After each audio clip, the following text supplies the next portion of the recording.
이사야 59장은 이제 계속되는 이사야 선지자가 이미 이 59장이 선포될 때는 북이스라엘이 이제 멸망이 이루어지고 남유다에 대해서도 이사야 선지자의 마음에 안타까운 마음이 가득했었던 때예요. 그럴 때에 이스라엘 백성들이 그러니까 오늘날로 말하면 이거예요. 주일 성수도 잘하고 10의 1조도 정확하게 구별하고 또 금식도 아주 정기적으로 날짜를 정해서 잘하고 하는데 그 마음은 완전히 굽어져 있는 거예요. 그러니까 외형적으로 종교 생활은 굉장히 잘하는데 그 내면은 하나님과 전혀 상관이 없는 거예요. 자기 의로 가득 차 있는 거예요. 내가 이렇게 했으니까 하나님 나한테 복 주셔야 돼. 이 생각이 백성들 안에 가득 차 있는 거예요. 그런데 하나님이 이사야 선지자에게 뭐를 깨닫게 하시냐 하면 그들은 나에게 아무것도 한 것이 없어. 하나님과 소통이 전혀 이루어지지 않은 거예요. 통신두절되어 있는 거예요. 여러분 제가 사역하던 충주는 극동방송이 잡히지가 않아요. 여기서 이제 전파가 멀어서 그런가 봐요. 그래서 어쩌다가 충주에서 어쩌다가 충주의 어떤 지역에 이렇게 가면 극동방송이 좀 이렇게 잡음이 치칙 하면서 잡힐 때가 있어요. 그래서 이제 한 번은 제 친구 목사님이 나 극동방송에 특별 출연했어. 한번 들어봐 하고 친구들 카톡방에 올렸어요. 그래서 그 시간이 됐어요. 맞추려고 애를 쓰는데 안 나오는 거예요. 근데 어떤 장소, 어떤 지역에 이렇게 갔더니 살짝 거기에 주파수가 맞는 거예요. 근데 이게 아주 굵직한 아주 친근한 친구 목소리가 라디오 전파를 타고 들리는데 되게 반가운 거예요. 그래가지고 이렇게 귀 기울여 듣는데 무슨 소리인지 하나도 못 알아듣겠어요. 네. 여러분, 하나님과 우리가 이 사이클이 주파수가 맞아야 우리가 올려드리는 기도가 하나님이 들으시고 또 하나님이 우리에게 들려주시는 말씀이 우리에게 선명하게 들려지고 할 텐데 이게 통신두절이 일어난다면 얼마나 답답하고 안타깝겠어요. 그죠? 이쪽에서는 막 열심히 기도도 하고 새벽 예배도 나오고 막 경건하게 살아간다고 하는데 주님은 전혀 못 느끼셔. 거기에 대해서 너 뭐 했냐? 너 누구냐? 나 너 모르겠는데. 그럴 수 있다는 거예요. 그러면 너무 안타깝잖아요. 그죠? 예? 얼마나 속상하겠어요. 그죠? 예. 자, 진짜 그런 얘기가 나오는가 한번 성경을 보시자고요. 자, 59장 1절, 2절 한번 같이 읽어보겠습니다. 1절, 2절 다 같이 시작. 여호와의 선지자가 돌아지 못하신도 아니요 귀가 들려 듣지 못하신도 아니라 오직 너희 죄악이 너희와 너희 하나님 사이를 갈라놓고 너희 죄가 그의 얼굴을 가리어서 너희에게서 듣지 않으시게 하리라. 네, 듣지 못하시는 게 아니라 듣지 않으신대요.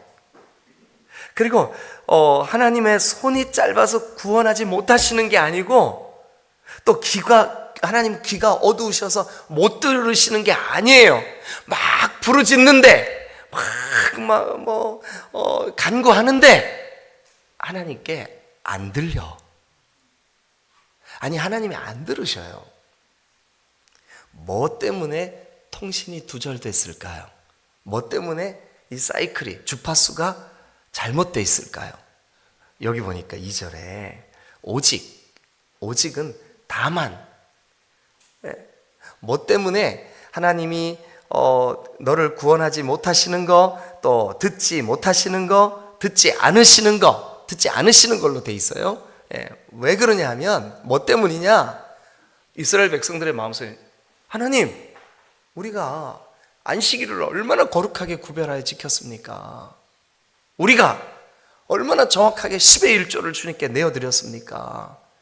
우리가 새벽마다 주님 앞에 달려와서 기도하지 않았습니까? 근데 하나님은 구원하지도 않으시고 듣지도 않으시고, 근데요 2절에 보니까 왜 듣지 않으시고 구원하시지 않았냐에 대해서 이렇게 돼 있네요. 그러니까 통신이 두절되어 있는 이유가 뭐 때문이라고 돼 있냐면 너희 죄가, 너희 죄악이 하나님과 너희 사이를 가로막고 있어. 그것 때문에 이게 소통이 안 되는 거야. 그것 때문에 이게 주파수가 안 맞는 거야. 그것 때문에 지금 안 잡히고 있어. 자, 3절도 한번 읽어보겠습니다. 이 백성들의 뭐 때문에 지금 하나님과 소통이 이루어지고 있지 않는지를 우리가 3절을 한번 더 읽어보죠. 이는, 언제나 이는 이라고 나오는 건 뭐라고, 앞에 있는 것에 대한 설명이에요. 그러니까 이는 3절 다 같이 읽겠습니다. 시작. 이는 너희 손이 피해 너희 손가락이 죄악에 더러워졌으므로 너희 입술은 거짓을 말하며 너희 혀는 악독을 내밀어. 예, 이는 이라고 하는 말 뒤에 나오는 너희 손, 너희 손가락, 너희 손, 너희 손가락, 이거는 백성들의 행위를 말합니다. 행위. 너희들의 행위 안에 죄가 가득하구나. 너희들이 너희들 스스로 만족하면서 종교 생활에는 익숙해 있구나. 그런데 예배에 감격도 없고 하나님의 임재에 대한 은혜도 없고 깨달음도 없고 하나님의 그 능력의 말씀이 네 심령에 기억됨도 없구나. 근데 왜 그런 줄 알아? 하면서 3절에 이는 네 손, 네 손가락에 죄가 가득해서 그래. 그러니까 1차적으로 그들의 행위에 죄가 있어서 그렇다는 거예요. 그 다음도 한번 보세요. 더러워졌으며, 그 다음에 뭐라고 돼 있냐면 너희 입술은 거짓을 말하며. 그러니까 백성들의 말이 불신앙적이라는 거예요. 평소에 그 사람과 대화를 나눠보면 전혀 신앙이 없는 것 같아. 하나님의 은혜, 하나님의 임재, 하나님의 성령의 역사, 하나님의 말씀, 그 말씀에 대한 깨달음, 이게 입술에 충만해야 되는데 그게 없어. 그게 없어요. 여러분, 하나님이 백성들하고 좀 주파수를 맞추시고 싶어 하는 거예요. 나 너희들하고 좀 얘기 나누고 싶고 너희들이 온전하게 드리는 예배를 내가 좀 받고 싶어. 근데 딱 가로막혀 있어. 여러분, 얼마나 이거 안타까운 거예요. 그죠?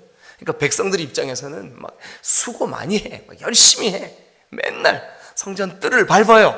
맨날 그들이 짐승을 잡아서 짐승 제사를 드려요. 그런데 하나님은 하나님의 기억 속에 그들이 아무것도 하고 있지 않는 것 같아.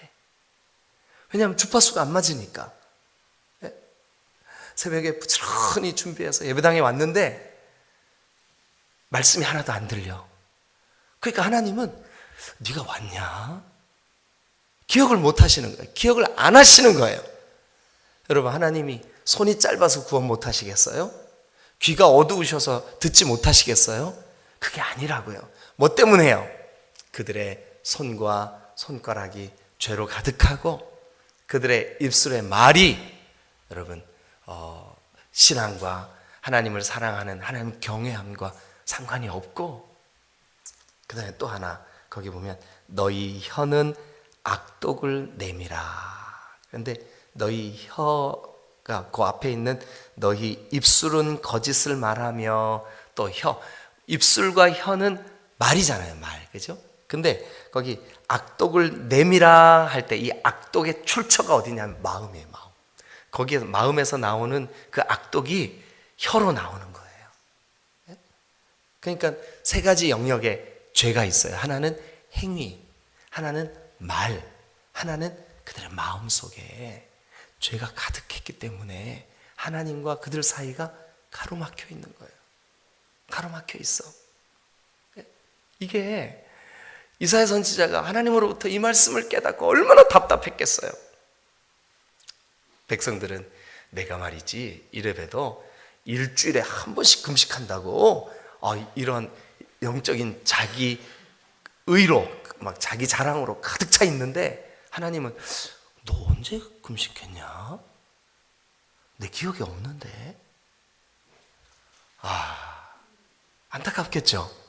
그죠? 네. 저는요 1년 동안 새벽 예배 한 번 빠졌나? 2번 빠졌어요. 근데 하나님은 너 새벽에 교회 나왔냐? 기억이 안 나셔. 아니 기억을 안 하셔. 왜 그럴까요? 말씀 들은 기억이 없어. 그 사람 속에. 그러니 하나님과 백성 사이에 통신두절 상태가 벌어진 거예요. 근데 그 통신두절의 이유가 뭐래요? 죄 때문이래요. 죄. 그래서요 그렇게 통신이 두절되어 있는 상태에서 죄로 가득하며 종교 생활에만 익숙해 있는 사람들은 화 있을진저 바리새인들과 서기관들이여. 여러분 이게 예수님 때까지 연결이 되는 거예요. 조심하셔야 됩니다. 우리가 정말 깨어서 하나님과 나 사이를 가로막고 있는 손가락의 그러니까 행위의 죄, 또 입술의 죄, 그 말의 죄, 또 마음속 깊이 감춰져 있는 이런 마음의 죄들 있다면 주님 나를 용서해 주시고 정결케 하셔서 하나님을 온전히 예배하게 하여 주옵소서. 자, 그러면 하나님과 소통이 두절되어 있는 상태에서 살아가는 사람들의 열매, 어떤 열매가 맺힐까요? 그들에게 어떤 모습이 드러날까요? 4절부터 나와요. 자, 4절부터 한 절씩 한번 읽어보겠습니다. 먼저 4절 읽어주세요. 시작. 공의대로 소송하는 자도 없고 진실하게 판결하는 자도 없으며 험한 것을 의뢰하며 거짓을 말하며 악행을 잉태하여 죄악을 낳으며. 하나하나 다 설명을 드리면 좋겠지만 그냥 드러나는 것만 간단하게 한번 체크를 해보시자고요. 일단 공의대로 소송하는 자가 없어. 공의가 없어. 네? 그 재판관이 바르게 재판을 해서 억울한 사람이 없게 해야 되는데 공의가 사라졌다라고 하는 말은 뭐냐 하면 돈 있는 놈, 권세 있는 놈, 놈이라 그러면 안 되는데, 아니 어떻게 된 게 판결을 진실되게 하는 게 없어져 버린 거예요. 공의가 사라진 시대, 공의가 사라진 백성, 하나님이 가장 미워하시는. 그런데 백성들에게 하나님과의 소통이 막히니까 그들에게 나타나는 현상이 뭐냐 하면 공의가 사라지는 거예요. 그 다음에 거기 보니까 이렇게 돼 있어요. 진실하게 판결하는 자도 없으며. 진실이 사라졌어요. 진실. 공의와 진실이 사라진 이유가 뭐래요? 하나님과 소통 단절. 하나님과 소통이 왜 단절됐대요? 백성들의 죄.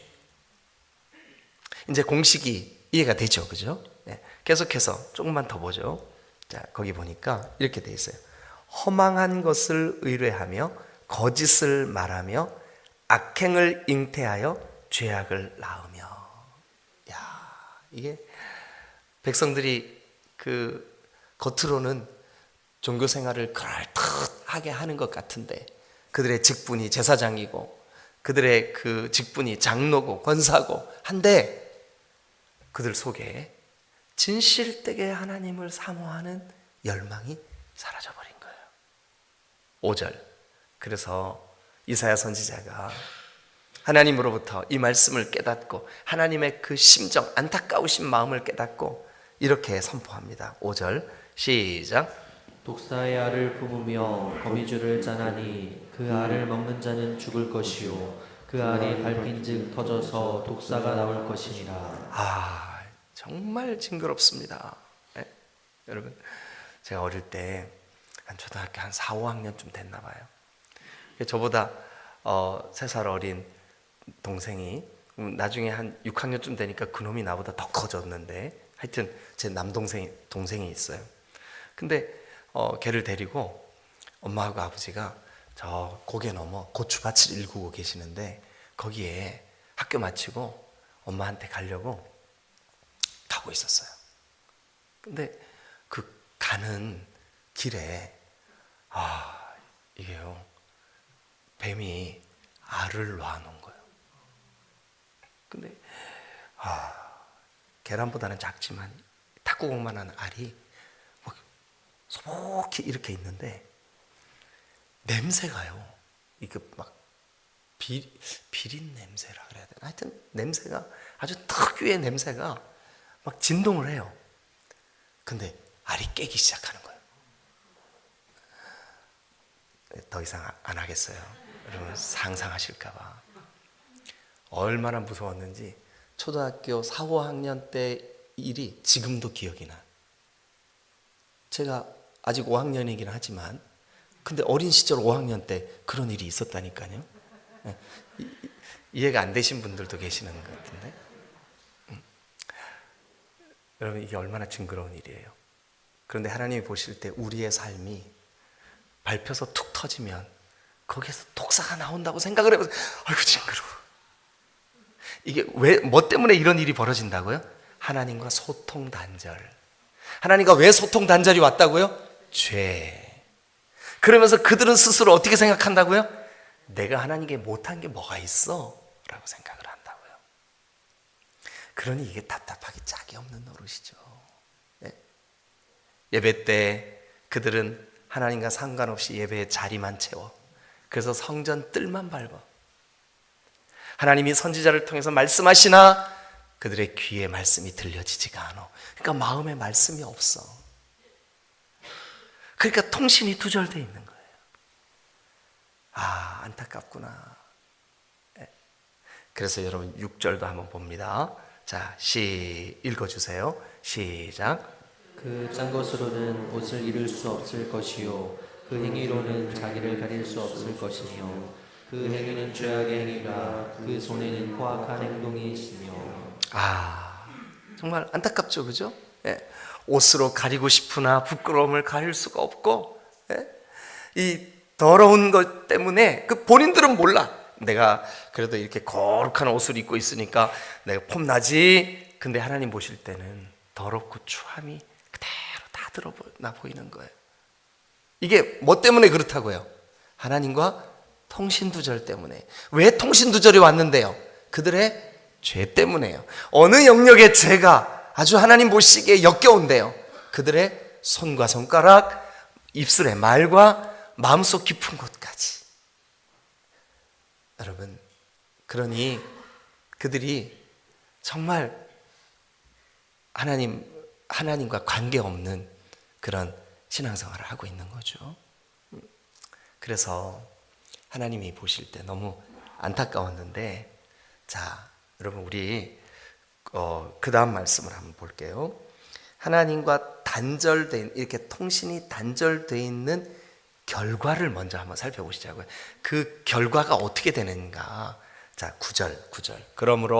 그러니까 이거는 1절부터 8절에 있는 하나님과의 소통이 끊겼으므로 이렇게 이해하시면 돼요. 그러므로 9절. 자, 시작. 그러므로 정의가 우리에게서 멀고 공의가 우리에게 미치지 못한즉 우리가 빛을 발하나 뭐뿐일까요? 어둠뿐이고 또 밝은 것을 말하나 캄캄한 가운데 행함으로. 그렇구나. 우리가 심령이 답답해서 빛을 발하지만 어둠뿐이고 밝은 것을 원하지만 그러나 캄캄한 가운데 우리가 행하고 있구나. 이게 뭐냐면 하나님과 단절되었기 때문에 나타나는 현상이에요. 그리고 10절도 보면 우리가 맹인같이 담을 더듬으며, 그러니까 이게요, 한마디로 말하면 하나님에 대하여, 하나님의 말씀에 대하여 깨달음도 없고 은혜도 없고 성령으로 충만한 감격도 없고 믿음의 확신을 가진 그런 하나님의 영광도 없고, 그래서 참 10절 맹인같이 담을 더듬으며 눈 없는 자같이 두루 더듬으며 낮에도 황혼 때, 이게 황혼 때가 해질 때예요. 해질 때, 어둠이 내리 깔릴 때 같이 넘어지니. 우리는 강장한 자 중에서도 죽은 자가, 강장한 자가 뭐냐 하면 건강해 보이는 이라는 뜻이에요. 이게 히브리 원어로 보면 건강해 보이는 것 같은데 죽은 자 같은지라. 이게 뭐 때문에요? 하나님과 통신이 두절되어 있기 때문에, 소통이 두절되어 있기 때문에. 여러분, 오늘 거룩한 주일입니다. 이 주일이 여러분들이 하나님과 통신이 두절되어 있는 주일 예배가 아니라 소통이 풍성한, 그래서 하나님 앞에 감격스럽게 예배가 있는 여러분 그런 한 날 되시기를 주님의 이름으로 축원합니다. 할렐루야. 여러분, 우리 영이 답답해 있으면 안 되잖아요. 네? 예배 자리에 나왔는데 찬송이 시작되면서부터 여러분들의 영과 하나님의 영이 맞닿아 하나가 되어 성령으로 충만한 감격이 있으시기를 주님의 이름으로 축원합니다. 어떤 이유로든 여러분 마음을 닫지 마세요. 하나님과 통신이 두절되게 하지 마세요. 하나님, 내 교만 때문에, 내 마음의 선입견 때문에, 이건 뭐야, 오늘도 또 내가 알지도 못하는 찬양 하잖아. 여러분, 그러면 찬양이 전혀 은혜가 되지가 않아요. 그런데 마음의 문을 열고, 하나님, 오늘 이 찬양을 통해서 나에게 말씀해 주세요.